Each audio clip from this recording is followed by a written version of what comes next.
Good evening, everyone, and welcome to another episode of Midori's Midnight Session Season 4! Ano ba yan? Tagal ko lang din nakakapag-record. Diyos ko, ang dami kasing nangyayari lately. So, sorry na guys. May mga times din kasi na hindi ako nakakapag-record talaga. I wasn't feeling like it. Or, ewan ko, basta parang one part of it is I don't feel like recording. And, yung pangalawa is my mind's just like a freaking mess right now. So, I apologize. Pero, like, I kind of want to meet I kind of want you guys to meet a very special very special person. Hindi ko alam kung bakit ko sinasabing person kahit like technically inanimate object siya, pero kasi guys, relevant siya sa episode natin ngayon. So I want to meet you guys. Ang aking sleeping mang. Ayan, tingnan nyo, mukhang gusto niyang yumakap sa akin, so bibigyan ko siya ng yakap. Cute niya! So, anyway, bakit ko siya kasama ngayon? Kasi,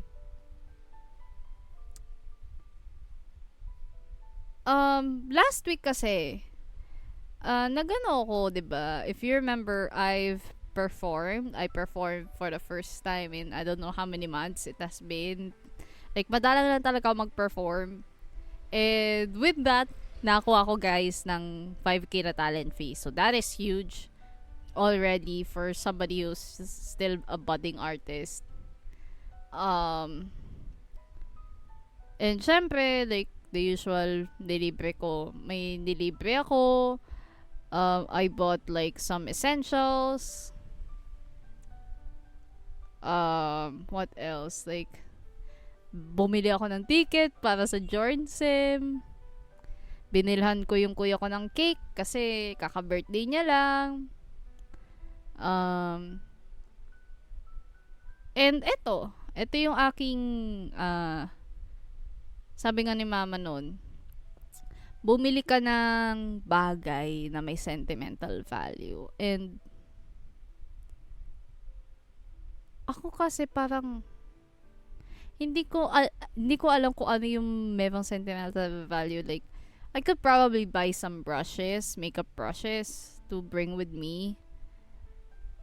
Pag, alam niyo yun, like, on the go.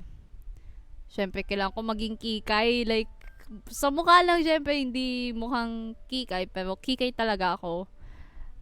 Pangalawa would be keyboard and a mouse kasi medyo alanganin yung aking mouse at alanganin rin yung keyboard. Pangatlo, I could have it fixed. Like, I could have my own laptop fixed. Kasi, yun din yung pinaka-problema kaya ako nagamit ng external keyboard. Yun yung ko.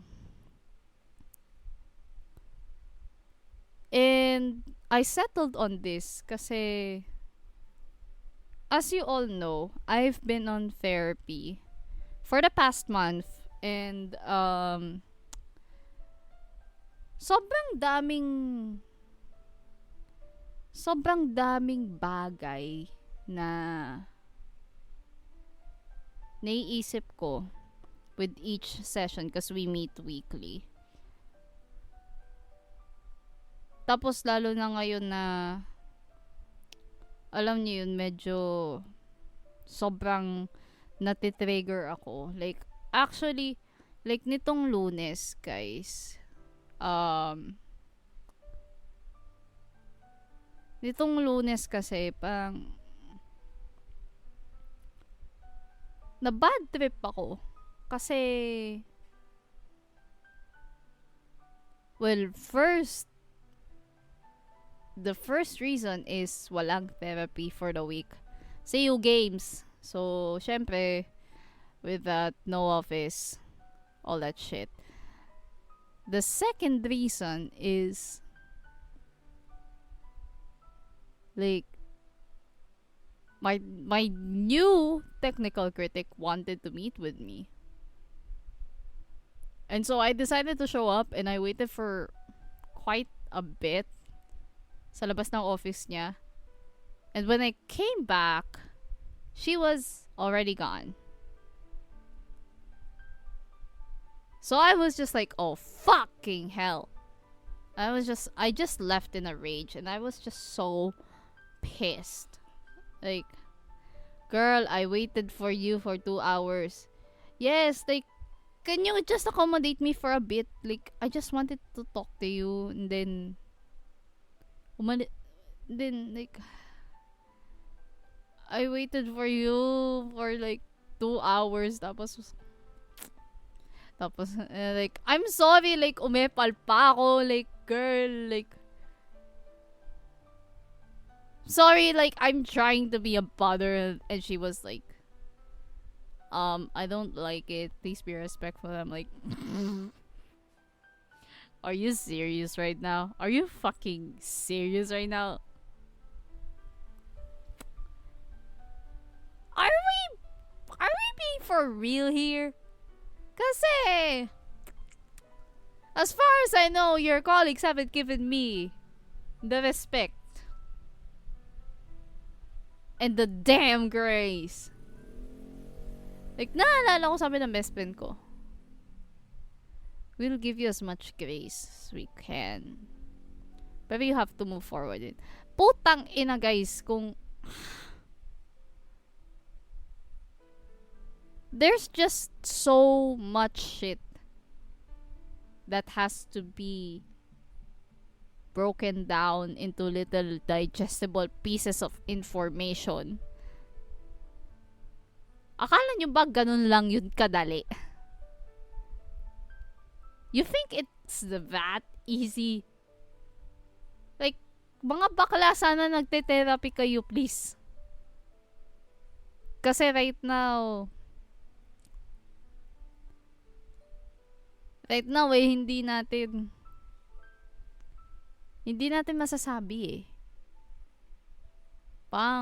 Kahit nga ako, hindi pa ako, guys, I still have a hard time trusting Doc. Let's be honest, like, basically, I have a hard time trusting anyone. Anybody. Kasi what we've already experienced is that they've let us down. Again, and again, and again. And I can't say that I'm surprised that, you know, I've just really learned to be guarded. That guarded in their emotions, in their thoughts, really. Like, you know, I've called them out. Nakita nyo nga last season, diba? To deaf ears. And ngayon na I'm literally like fighting for myself when nobody else does. Like, I have fought for myself for so long that I just want somebody else to, like, do it for me. You know? I have lived most of my life, like, trying not to ask for help. And now that I actually need it, they're all being bitches towards me. And, like, can you really blame me for the reaction I had last Monday? Kasi everybody else just fucking ditched me in the ground. Like, they defended somebody else. They didn't fight for me. Kaya nga, kahit thesis advisor ko, di ko mapagkatiwalaan. Sorry, but it's just the truth. Like, I have a hard time trusting her. Can you really blame me again? Because it is really like being abandoned in the middle of nowhere. When they said na lahat naman yung ginagawa para sa'yo, eh kahit nga anong sabihin mo, mali pa rin eh. Like, it's like, no matter what you do, it's still wrong. And it feels so sickening. It's maddening to hear and to see na yung dapat lalaban para sa the ones that are supposed to be there on your journey are the ones that are letting you down so bad. It's like you can't even rely on their, hindi na nga expertise eh, kaya ko nga yan mag-isa po, tang ina. Pero syempre, like, I can't fight these battles on my own. But I feel like I've been fighting them all alone for the longest time. And now that I want my inner child to be catered to be attended to, parang actually nga hindi, it's not just the fact that I've been let down. It's that slowly I've just been really regressing hard. Like, you know, yung na ganun siya, it's like a free fall at this point. It's like a free fall into oblivion, and I wasn't even asking for any of this to happen. I just know, like, you know, by them defending her, imbes na dapat nga sinasabihan nila na mali yung sinabi mo. Hindi, ito na nga yung sinasabi ko na I keep reiterating this. Kahit anong sabihin ng tao, like, the fact na sinabi niya na pag-aaral mo ang stake at ganyan ka mag-isip, at hindi pa siya nagsusorry doon, mali yun. No matter what you say, no matter how you defend it, it's still wrong. Like, shut your asses up. Because that is shit. That is shit. That is bullshit. That is just wrong. Plain wrong. Like, you don't even have to, like, try to rationalize things. It's just plain dead wrong. At syempre, hindi ko naman masasabi sa mga mukha ninyo na mali yung sinabi nyo dahil what are they gonna say, right? Like, I'm being a bitch. Kaya nga may ganito eh. Kaya nga ever since natatakot na akong pumunta dun eh. Kasi may safety is compromised.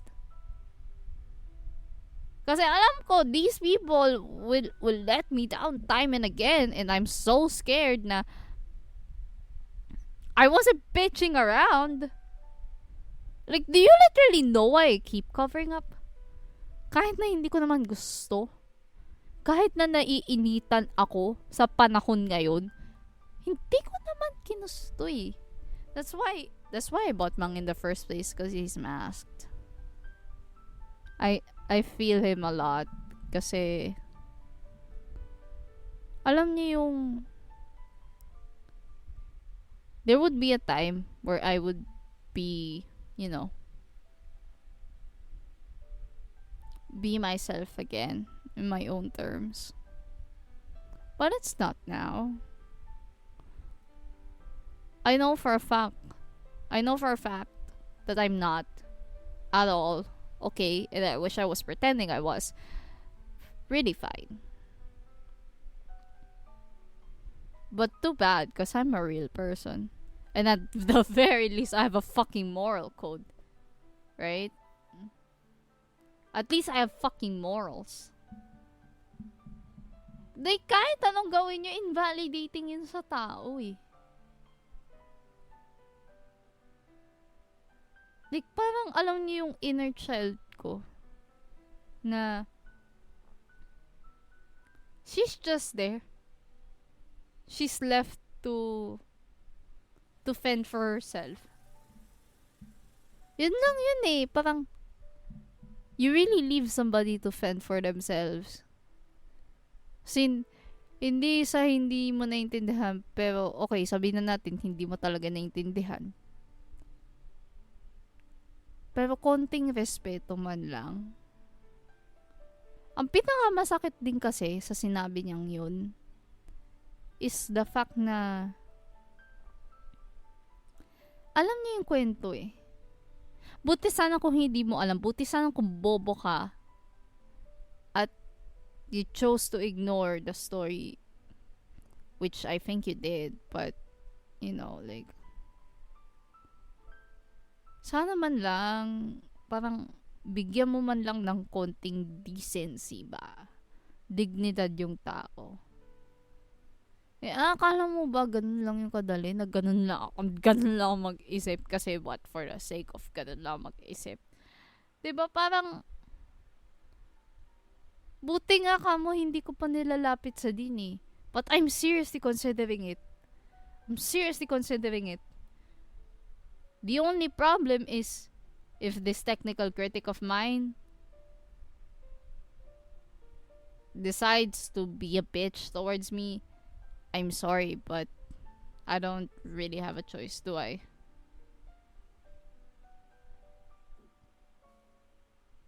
Naawa na nga lang din ako sa sarili ko kasi kailangan ko pa magpakita doon ng dala to. Itong batang ito. Dala tong batang to na yakap-yakap ko while covered up. Completely covered up.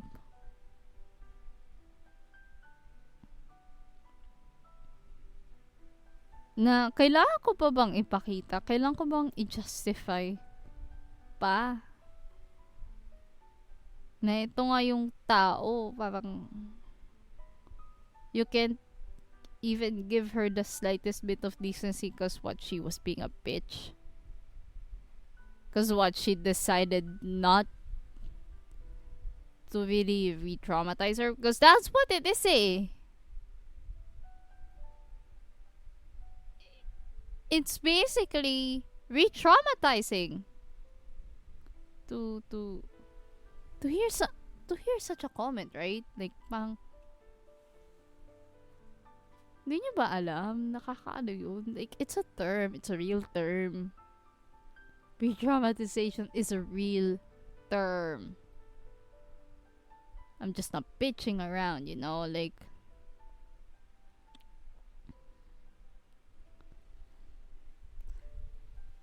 kaya nga, ito na lang eh, parang nakita na lang ako. Nakita na lang ako. Gusto ko na siyang yakapin ulit. Gusto ko na siyang halikan ulit. Buti nga, pinayagan na ako ni Doc na dalhin to sa Wednesday. Parang gusto ko, maybe, I think there's a part of me na gusto nang i-unlock yung mga mas malalalim pa. Kasi I feel like there's something, the reaction to, you know, pang basically being abandoned.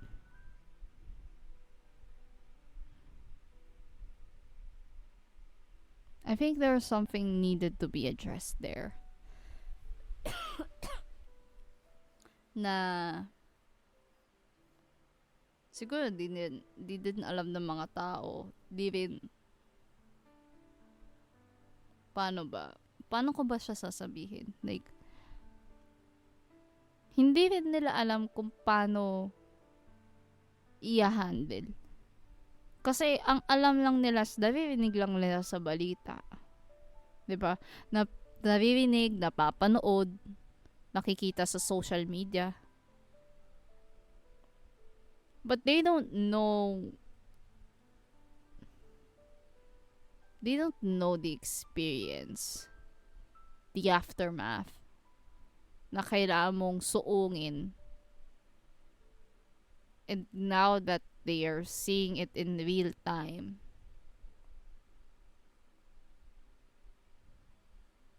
na parang hindi nila alam, pati sila nakakasakit na rin. Hindi nila alam, sila rin yung nagiging dahilan kung bakit natatakot na yung tao. There's an indescribable fear na hindi ko mapaliwanag. Basta sobrang paralyzing niya.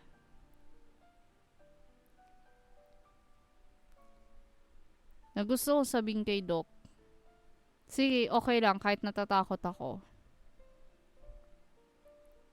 But I feel like there is something that I really, really, really need to understand.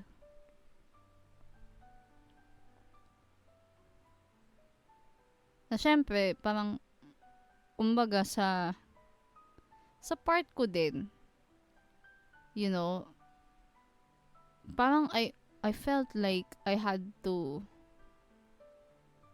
be the grown up. I had to be the mature person. Kahit na very much, yes, I'm very much childlike, I guess.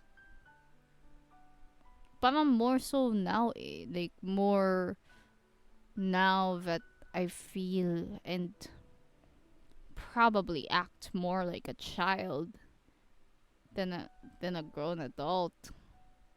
Like, yes, I can still verbalize my thoughts. I can articulate myself just fine. But everything else, I feel like it's the kid me. It's not the kid in me, it's the kid me. Iba yun. Na parang tinatry niyang i-navigate yung mundo. And hirap siya. Kasi yung mga taong nasa paligid niya, pang hindi man lang ba siya binibigyan ng konting pang-unawa. It's not because we're living our first lives or whatever, but it's really just basic human decency, for that matter. Na sana naman pag nakita nila tong plush na to, and you know, me trying to shield myself through this plush, sana maintindihan nila na I showed up, but I really don't want to.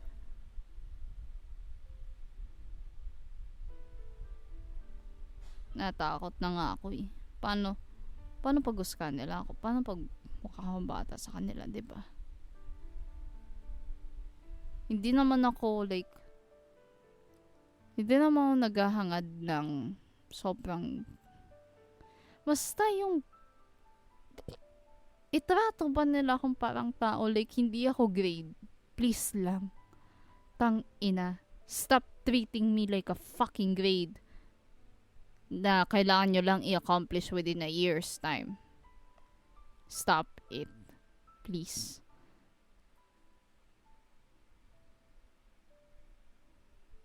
Kasi the way that it is, that fact keeps me, I believe, keeps me and probably everybody else from being treated like actual fucking people. And what I really want is for her to say sorry. I want her to apologize. Yun lang naman ang hinihingi ko. I don't ask for much. And I don't want it to be a half-assed apology because I'm not that kind of a person. I know when somebody is genuine in their actions. Nararamdaman ko.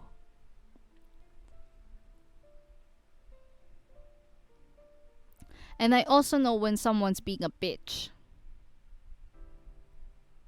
I know it. Nararamdaman ko rin. So, well, that, and second, I want her to apologize kasi Guys, may bigat ang titulo niya. She's the fucking department chair. And you should know better than to act like an insensitive bitch, right? May bigat yung title mo. Pangatawanan mo yung title mo. Pangatawan, like, you're the chair of the fucking department. Act like one. Be a fucking decent one. Like, optics na lang tayo, te. Research na lang tayo, te. Diba? Parang,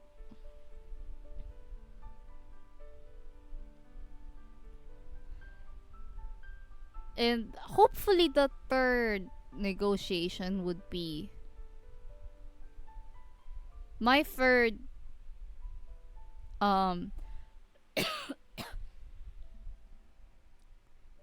so number 1, to apologize. Number 2, bear responsibility for your name. Number 3, at the very least, this is what I want to leave legacy. Like, the legacy that I would leave is for them to be treating people with the decency na dapat meron ang bawat isa. Hindi pwedeng gagu-gaguhin lang. Gets nyo? Like, yes, pwede kayong maging considerate sa grades. Pwede kayong maging considerate sa extensions.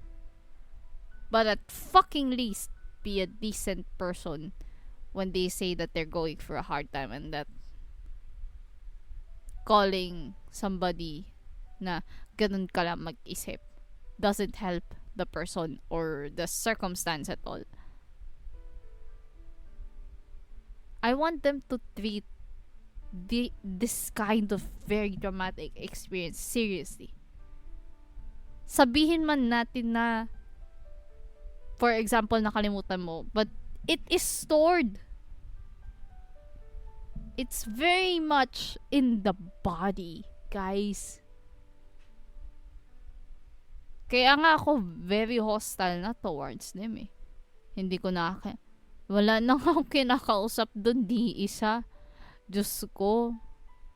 Paano pa sa Lunes, 'di ba? Like, yun nga kinatatakutan ko sa totoo lang is Jornsem na guys sa Lunes. I have a ticket for that seminar, guys. So, imagine nyo how crazy it would be that I would be on my guard like practically all day. God, like all day. I would have to be on my guard kasi you know my profs are gonna be there and it's not gonna be great. Like a great experience for me at all. Also, this is the first Jornsem since Erie's passing last year. The final event that she attended was our Jornsem. And that was 4 days before she died. So just imagine. So for a lot of us, the Jornsem is basically like PTSD. There's like some kind of a collective drama. Bukod lang sa mga first year, syempre. Hindi nila na-encounter si ma'am. Hindi nila na-encounter si Iori eh.